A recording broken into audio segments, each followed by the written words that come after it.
Hey. That is a disgusting act by Randy Moss. He did what? Jackpot, baby! Ice up, son. Ice up.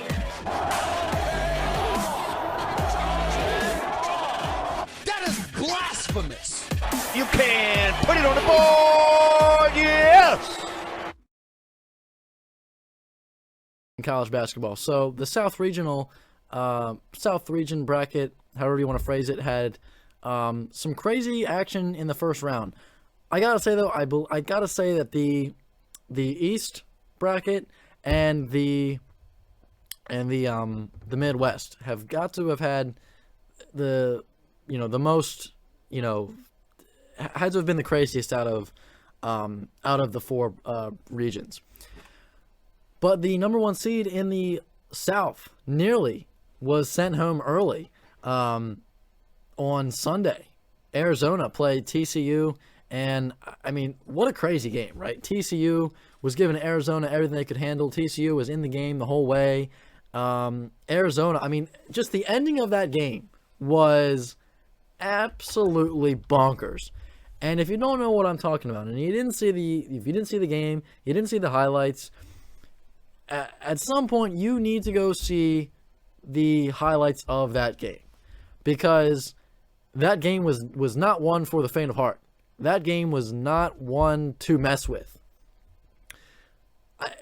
As I mentioned, TCU was just going at Arizona for the whole game, never faltered. And then the end of the game came where Arizona came fighting back. Arizona was not going to be sent home early. And TCU, end of the game, they've got the ball. Tie game.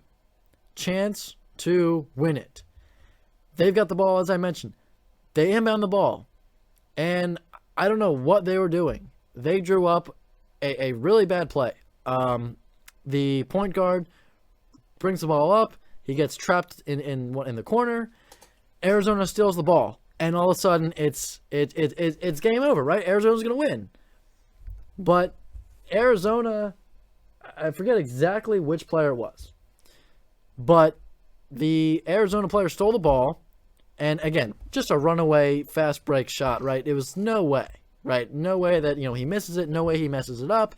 Easy win. Case closed. Arizona's going to take this game away, right? And, there were 10 seconds left when the play started, so not a ton of time to mess around with. But the Arizona guy went for style instead of points. He didn't exactly have the clock in mind. And he took the extra 0.2 seconds, to go for the dunk, to go for the big dunk, the big play to end the game and win with fashion. Everybody was going nuts. They thought he had won the game. They thought Arizona won on a steal fast break dunk. I mean, everybody was going nuts. The officials said, no, hold on a minute. We're going to take a look at this. Go over to the monitor. They find out that the ball was still in his hands when time expired. He went for the dunk, and time expired.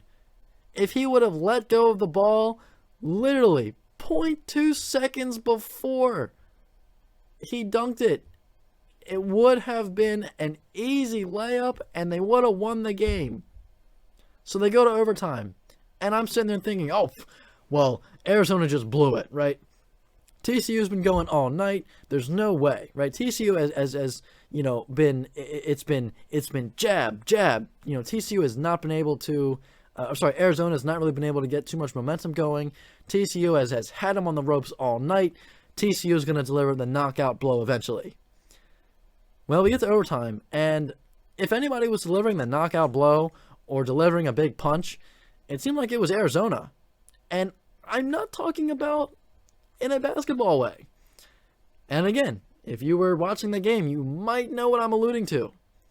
And I'm alluding to one of the worst bloody noses I've ever seen in my life. And it was bad. And yet, I'm watching the game, and I don't know who was the producer, whoever's in charge of whatever channel that game was on. I don't know what their deal was, but they felt the need to have this man bleeding out on national television be zoomed in. They felt the need to have that as the forefront. Not showing the replay, not showing anything else. I mean, they were zoomed in on this guy, and at first it's like, oh, wow, that's really bad, right? And then they kept showing it, and they kept zooming in, and they were showing it. And I mean, I was like, okay, I don't need to see this. I don't need this man bleeding out to be zoomed in to the max on national television. Please show something else. I don't need this. And yet they're like, nah, we're going to show this guy bleeding out. I mean, I felt like it was, I don't know. It was just weird. Like, I didn't get it. So, if anything, Arizona was trying to deliver the knockout blow to that player. And, I don't know. Arizona was very close to losing that game. But I really think the only reason Arizona lost that game, won that game, was because TCU, once that game got to overtime, TCU got into some major foul trouble. A couple guys fouled out. You had the guy get hit in the face. I don't believe he came back in the game. So, I mean, those are 3 players right there. And Arizona prevails, and they win 85-80. But, quick turnaround here. No time to rest. They've got Houston on the come up. Houston, a super strong showing in the first 2 weeks. I mean, 5-12 upset. Houston didn't hear about that. Houston didn't even know what the 5-12 upset is. They said, you think some 12 seed's going to come beat us? No, sir. I don't think so. They took care of UAB. They said, no, we're not. This is not going to happen. UAB is not going to beat us. Not going to happen. So they did that. And then Illinois, everybody's like, oh, Illinois hasn't been to the second weekend since 2005. They've got a great team. They're going to do this. Illinois can beat Houston. Houston's from a weak conference. There's nothing to worry about. Kofi Coburn's going to go to town. Houston can't stop him. And Illinois, I don't know. I left me speechless. Houston went out and just, I don't know how to explain it, but they just took care of business. They shut down, Kofi Coburn for the most part. They contained him enough. And, Andre Curbelo was not very good for Illinois on Sunday. Trent Frazier, not exactly his best game either. And then Plummer wasn't really all that great either. There was some foul trouble for Illinois. Just not a good game for Illinois. And you never want to have a bad game, but for Illinois, trying to break through on, the second weekend, trying to break through to the Sweet 16, not exactly the best time to have a bad game. And just real quick, I gotta be wondering if, I was talking about Danny Hurley in the first segment, how, UConn has now lost in the first round 2 straight years. Maybe some questions are surrounding him. I got to be wondering if some questions aren't surrounding Brad Underwood and Illinois right now. Last year they were a number 1 seed and they didn't make it to the second round, or the second weekend. This year, a 4 seed didn't make it to the second weekend. And each year, very similar teams, very talented teams, and, they had nothing to show for it. So you got to be wondering if there won't be any questions surrounding Brad Underwood at Illinois. So again, I think Houston, don't be surprised if they keep things competitive and keep things close with Arizona. I'm not sure that Houston has what it takes to beat Arizona, but it could be a very similar game to the TCU Arizona game.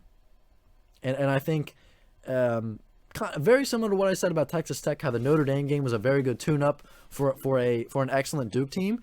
Same thing here. The TCU game was a great opportunity to understand that, hey, we're not invincible, right? If you're Arizona, great time to say, look what almost happened. We almost lost it to a 9 seed.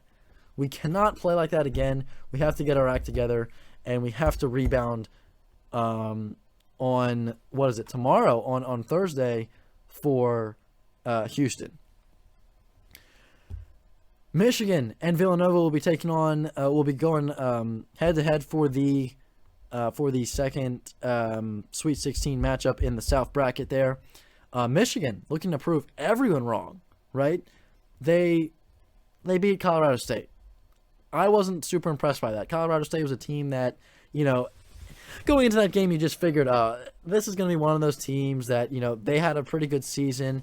Everybody thinks, okay, they can win a game or two, but just they just don't match up with Power 5 teams.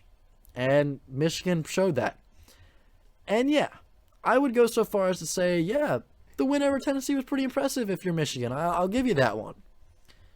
But Villanova is a big test. If you beat Villanova, then I will be a believer that, hey, Michigan, I will be pretty impressed, I guess I would say that, hey, Michigan was able to turn this thing around. They didn't exactly have the season they wanted to have. They fell, they lost a few games in the season, and you thought, well, that's probably it for them. We probably won't see them in the tournament. Juwan Howard punches the Wisconsin assistant coach. They're without him for 5 games. They lose in the first game of the Big Ten tournament, and just not a lot of confidence there, right? Here they are. Here they are with everything on the table here against Villanova, and a rematch of the 2018 national title game. Very exciting. I think this is going to be one of the more underrated games of the tournament.